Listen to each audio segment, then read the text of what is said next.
The desert night stretched endlessly across the Arizona territory, calm and vast beneath a sky filled with cold stars.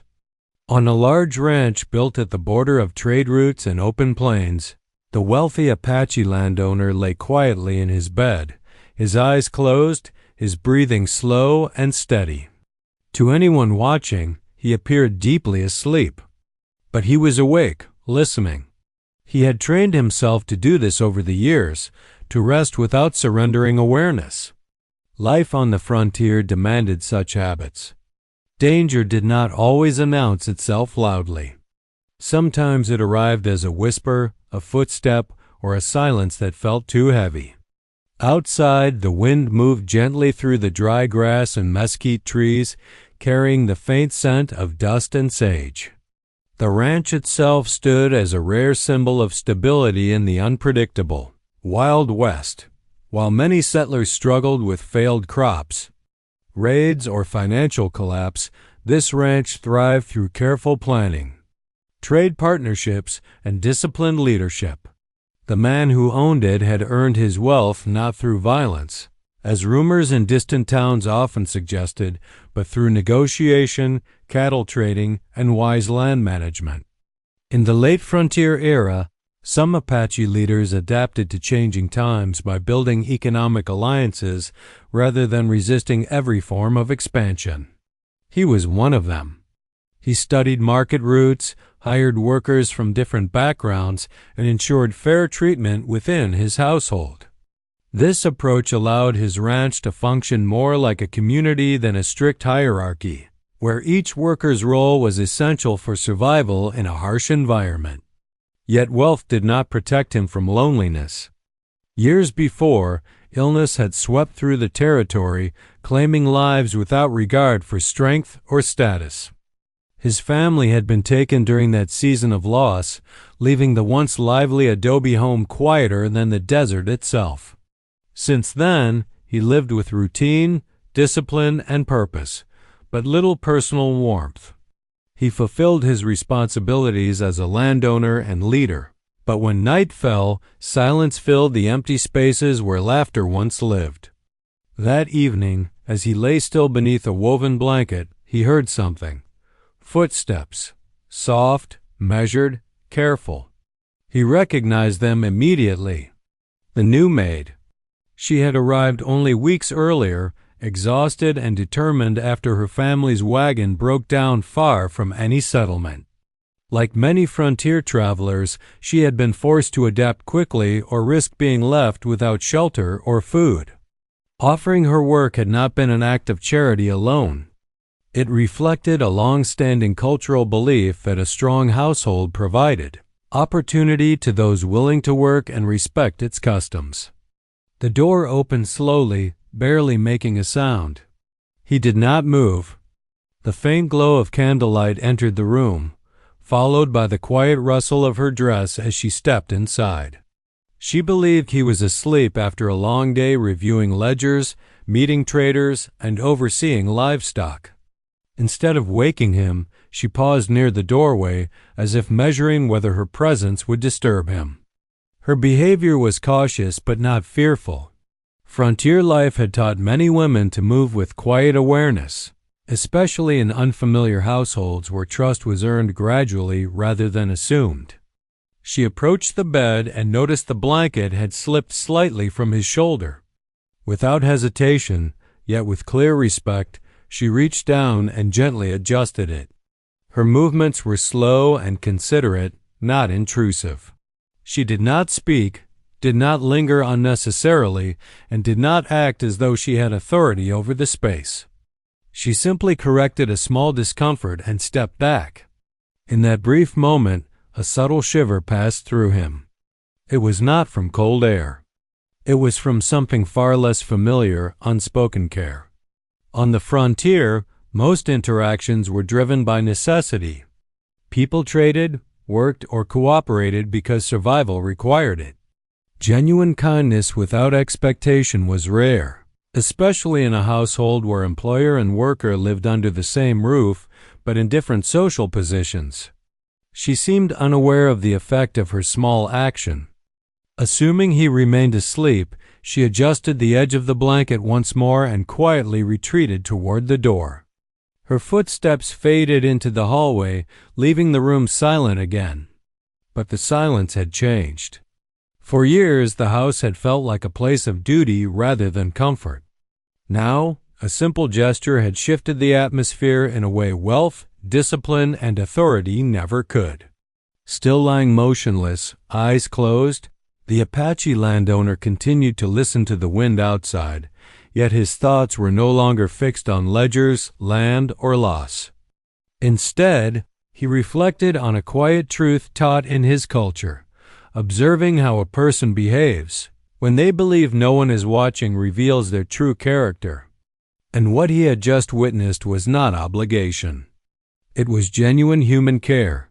Morning came softly over the ranch, not with noise, but with light, pale gold sunlight stretching across the desert horizon and slipping through the adobe windows. The wealthy Apache landowner rose before most of the household, as he always did. Discipline was part of survival on the frontier. Cattle needed checking, water levels needed measuring, and ledgers needed reviewing before traders arrived from distant routes. Yet that morning felt different, not because anything visible had changed, but because something quiet had settled in his thoughts. The memory of the previous night lingered, the careful footsteps, the gentle adjustment of the blanket, the absence of fear or intrusion. He had observed many people in his lifetime, traders who spoke loudly but meant little, laborers who worked hard but kept emotional distance, and visitors who treated his home with either exaggerated respect or quiet suspicion. But the new maid behaved differently. She noticed. That distinction mattered more than most realized. By mid-morning, the ranch had awakened fully. Workers moved across the yard, repairing fences, tending horses, and preparing supply wagons. Frontier ranches were more than homes. They were systems of survival. Every task, from feeding livestock to storing water, required coordination and awareness of the harsh desert environment.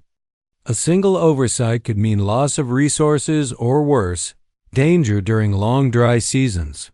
Inside the house, the maid moved with quiet efficiency. She did not rush, nor did she idle. She observed the routines of the household and adapted quickly, a skill many frontier workers had to develop if they hoped to remain employed and safe. Unlike towns where social structure was rigid, frontier households often relied on trust and reliability more than status alone. She dusted shelves lined with maps, trade documents, and books, items that surprised her when she first arrived. She had expected a stern, traditional ranch owner, perhaps distant and unapproachable.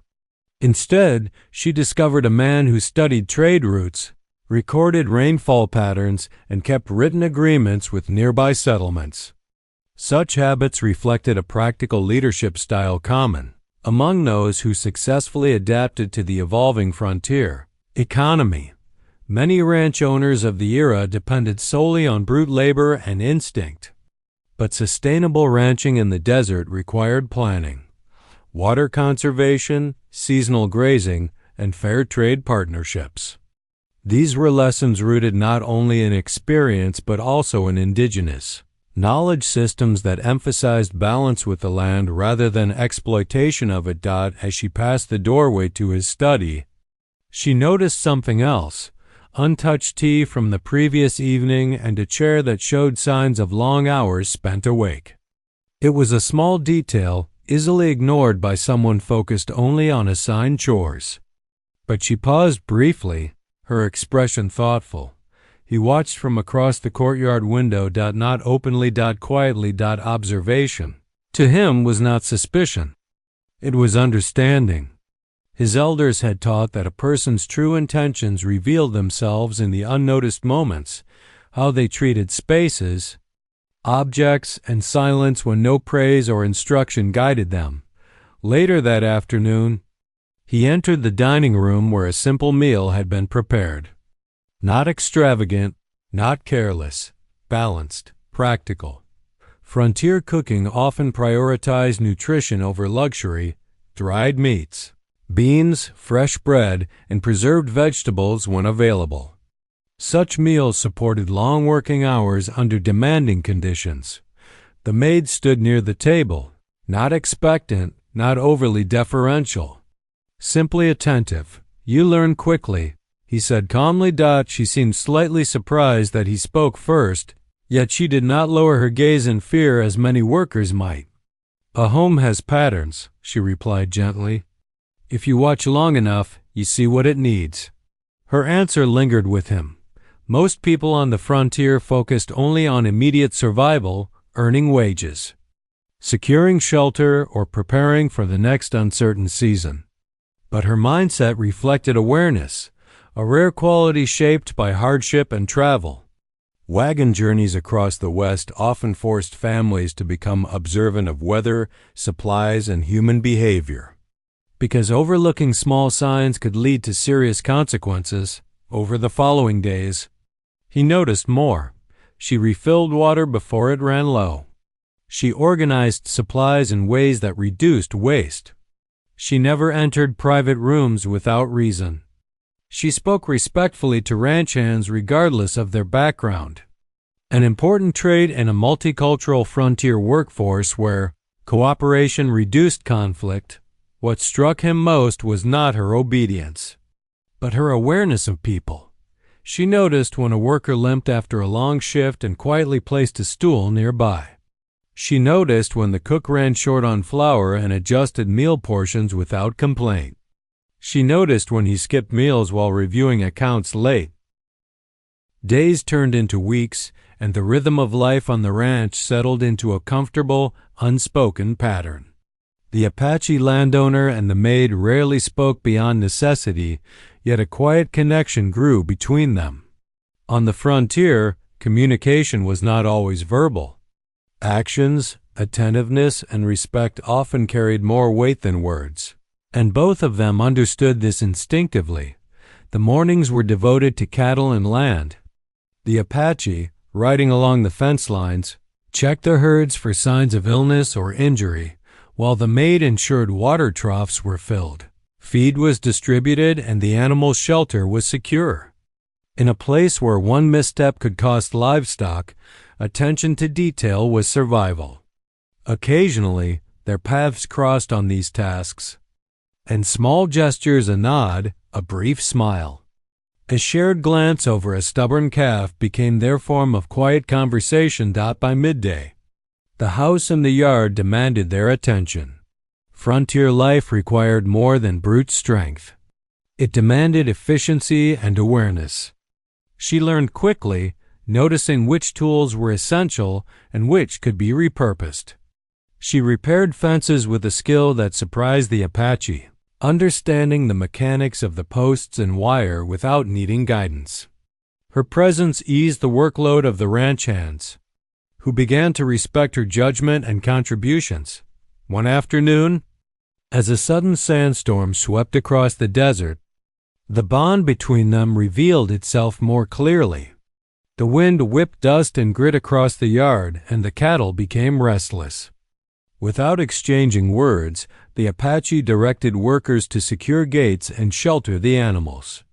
Simultaneously, the maid ran through the house, closing shutters, ensuring candles wouldn't be extinguished, and checking that livestock feed was protected from the rising dust. In that chaos, he saw not just competence, but instinctive care. Her movements were deliberate, precise, and rooted in an understanding of danger and responsibility that mirrored his own. She did not act out of fear or expectation of reward. She acted because she saw what needed to be done. This mirrored the Apache tradition of communal responsibility, where survival was a shared effort and everyone's role was vital. That evening, the storm subsided, leaving the desert quiet once again. The house and ranch were intact, livestock safe, and no harm done. Both returned to their respective duties, yet the silence between them had shifted. Where there had once been distance, now there was mutual recognition. Each knew the other had the capacity for careful observation, thoughtfulness, and quiet courage, the unspoken qualities that mattered most in a world defined by unpredictability. Education came in small doses during these interactions. The Apache shared insights about water conservation, how to read the wind and sky, and how to anticipate the behavior of livestock and desert wildlife. These lessons were not formal. They were woven into daily tasks. She, in turn, introduced organizational skills learned from her family's journeys, keeping track of supplies, maintaining logs of work completed, and noticing patterns in the land and weather that improved efficiency. As days passed, their mutual respect deepened into understanding. He admired her resilience and awareness, qualities he had rarely encountered among those outside his own people. She appreciated his quiet authority, wisdom, and patience, a stark contrast to the exaggerated tales she had once heard about Apache warriors being unapproachable or harsh. Through shared labor, observation, and silent communication, a bond formed, one not built on romance yet, but on trust and recognition. On the frontier, such bonds were invaluable. They offered stability in an uncertain world, and slowly, they began to realize that their partnership was more than practical. It was personal. By the time the sun set behind the distant mesas, painting the sky in amber and crimson, both felt a subtle shift. There was a sense of camaraderie and unspoken promise. The ranch was no longer just a home or a workplace. It had become a place where two individuals from different worlds and experiences quietly learned to understand and rely upon each other. In the harsh Wild West, trust was as valuable as water and as rare as rainfall. And in that silent bond, they had found both. Weeks of quiet work and shared routines had drawn the Apache landowner and the Maid closer, though neither had spoken of it aloud. Their connection remained subtle, woven through gestures, attentiveness, and mutual respect. But one evening, the truth behind the shiver he had felt weeks earlier revealed itself not in words, but in memory. The desert wind had settled, leaving the ranch bathed in a calm, amber twilight. He sat at his desk, reviewing ledgers and trade agreements, while the maid tidied the room with the same quiet efficiency she had shown since her arrival.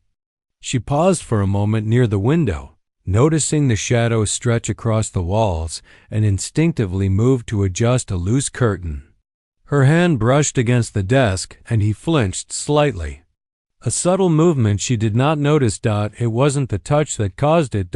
It was memory. Years ago, before he became a respected landowner, he had trusted outsiders, traders, settlers, and even distant acquaintances who had betrayed his people's agreements. Deals broken, promises ignored, opportunities stolen. The losses were not only financial but personal.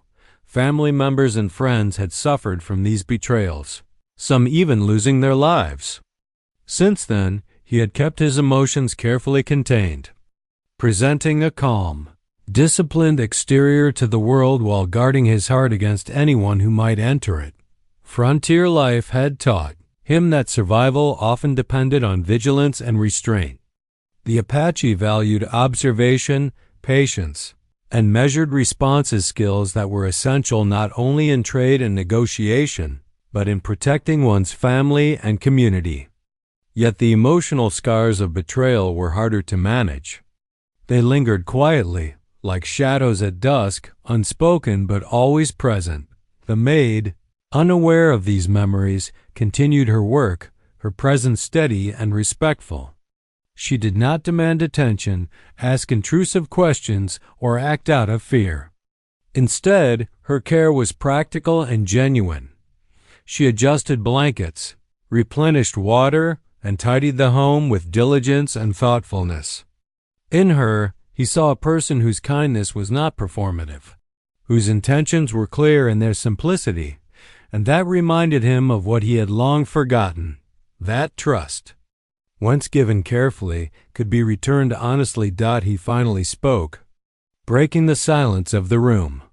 "You are unlike the others," he said quietly, not accusing but observing. She paused, looking at him with calm curiosity. "I have learned to notice what matters," she replied softly. "On the frontier, small things keep people alive. People too sometimes." Her words struck him more than any warning or promise ever had. She understood survival not just as physical endurance, but as awareness of the people and the land around her. It was the same principle he had followed all his life, the principle his elders had taught him. Strength alone does not protect. Understanding does. That evening, as the desert darkened, the man who had long shielded his heart felt a subtle shift. The shiver he had experienced weeks ago, the one that had startled him in the dead of night, was no longer a warning, but a signal. A reminder that even in a world shaped by betrayal, kindness could find a place. And trust could grow again. For the first time in years, he realized that the home he had carefully managed as a center of discipline and survival could also be a place of warmth. And that warmth did not come from wealth, land, or cattle. It came from human care, respect, and understanding. In that quiet twilight, as the maid continued her work unaware of the storm she had calmed within him, he understood something profound. The bonds formed in silent observation, shared responsibility, and mutual respect were sometimes stronger than any formal agreement, and more enduring than any fortune. The ranch, the desert, and the routines of frontier life continued around them. Yet inside the walls of that adobe home, two people were learning a deeper lesson, that past grief need not prevent new trust, and that courage was sometimes measured not in guns or trade deals, but in allowing oneself to feel again. The days that followed were marked by a quiet transformation. What had begun as careful observation and subtle gestures between the Apache landowner and the maid evolved into something deeper, a partnership rooted in mutual respect, shared responsibility, and practical learning. In the harshness of the frontier, survival depended not only on physical strength, but on wisdom, and both were discovering the value of teaching and learning from one another. Each morning began with work on the ranch, where the Apache guided her in the nuances of land management and livestock care. He showed her how to read the desert terrain, noting subtle signs of water underground, warning of upcoming storms, or recognizing patterns in the cattle's behavior. These were lessons passed down through generations, born from a deep connection to the land and an understanding of its hidden rhythms. The Apache explained why certain grazing patterns preserved soil, why wells needed careful monitoring, and how to anticipate the challenges of drought seasons. She absorbed the lessons quickly, asking thoughtful questions that reflected more than curiosity. She applied what she learned to practical solutions. When a section of fencing weakened, she suggested ways to reinforce it using materials at hand, blending his traditional methods with ideas from her own experience traveling across frontier towns. When the horse's water supply ran low, she helped organize a system that conserved water efficiently while ensuring every animal had enough. In return, she shared her own knowledge. The maid taught him how to maintain accurate logs, track supplies, and manage trade correspondence, a skill many frontier workers relied on to keep operations running smoothly. Her insights improved the efficiency of the ranch, preventing waste and saving time, which were precious commodities in the desert heat. She also shared stories of settlers' journeys, offering a wider perspective on the challenges faced by those moving west, and showing how cooperation could prevent unnecessary conflict. Through this exchange, both realized the value of blending cultures and experiences. The Apache had long practiced careful observation, patience, and respect for the land, while she brought organizational skills, adaptive thinking, and awareness of broader social networks. Together, They were not only improving the ranch's operations, they were learning lessons that extended beyond property and profit, lessons in understanding, adaptability, and human dignity. One afternoon, as the sun dipped low and cast long shadows across the courtyard, he watched her move among the workers, quietly instructing and supporting them.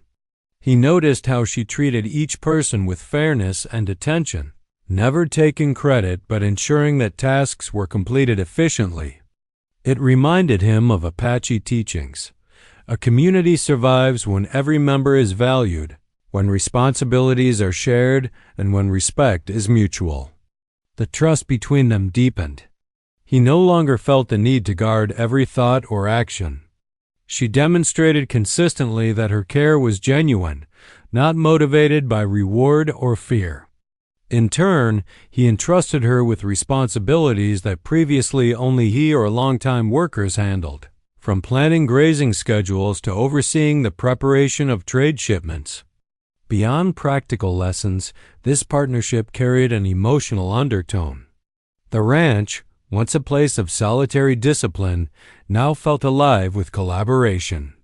In teaching and learning, both discovered that knowledge was not a one-way street.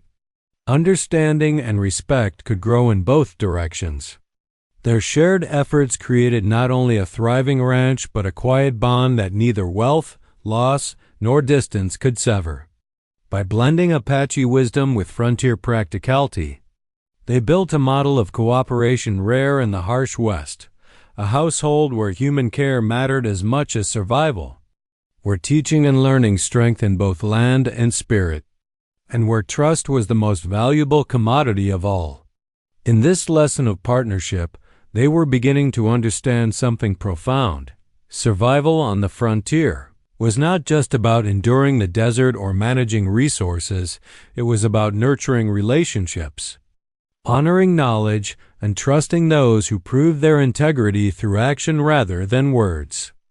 This mutual growth, rooted in respect and quiet diligence, set the stage for the next step, moving from trust and collaboration to genuine companionship. The first light of dawn crept across the Arizona desert, spilling pale gold through the windows of the adobe house.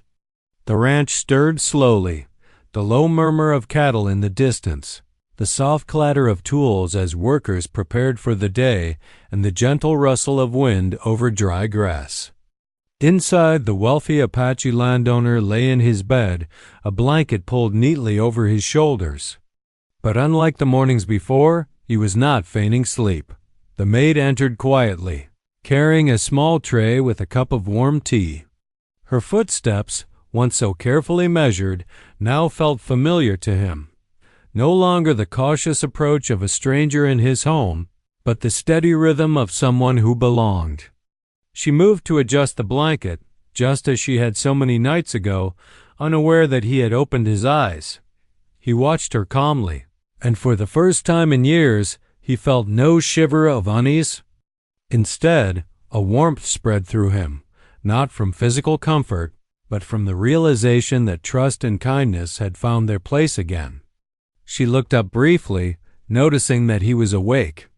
Their eyes met, and a quiet smile passed between them, an unspoken acknowledgment of the bond they had forged through weeks of shared labor, observation, and mutual respect. "Good morning," he said, his voice soft but steady. It was the first time he had addressed her in such an intimate, unguarded way. She smiled in return, a mixture of surprise and recognition. "Good morning," she replied. "The ranch is ready for the day." More than the work, it was the recognition of shared effort and understanding that mattered. In the harshness of the frontier, where survival had often meant isolation, they had found something rarer than gold or land: companionship. Built on respect and trust. He rose from the bed and gestured for her to follow him into the courtyard. The workers paused briefly, sensing the subtle shift in the household's atmosphere. The Apache had long been respected for his leadership, but now there was something more, a gentleness that spoke of personal growth. emotional openness, and the quiet joy of human connection. Later that morning, he formally offered her a permanent position, not just as a maid, but as a steward of the household. Her responsibilities included overseeing supplies, assisting with ranch operations, and maintaining order among the staff. But more importantly, it was an acknowledgement of her loyalty, intelligence, and integrity, qualities he valued above all. Over time, their relationship naturally deepened. There were long afternoons spent sharing knowledge. He taught her more about the land, survival, and the traditions of his people. She shared insights from her experiences traveling across the frontier, helping to modernize their operations and improve efficiency. They laughed together when tasks went awry, celebrated small victories like a repaired fence or a successful trade, and quietly supported each other through the challenges that remained. The ranch, once a symbol of solitary discipline, had transformed into a home of warmth and partnership. Trust and respect, nurtured through observation and shared effort, had replaced isolation. And as the Apache and the Maid stood together beneath the vast, open sky, the desert stretching endlessly around them, there was a sense of quiet fulfillment, a life richer than wealth alone could provide. In the end, the man who had once closed his eyes to pretend sleep had finally opened them to companionship, understanding, and love. And the maid, who had quietly observed what others overlooked, had found a place where her care and intelligence were valued, not just tolerated. Together, they proved that even in the unforgiving Wild West, human kindness, trust, and shared purpose could create a happy ending stronger than any fortune, safer than any fortress, and more enduring than the harsh desert winds.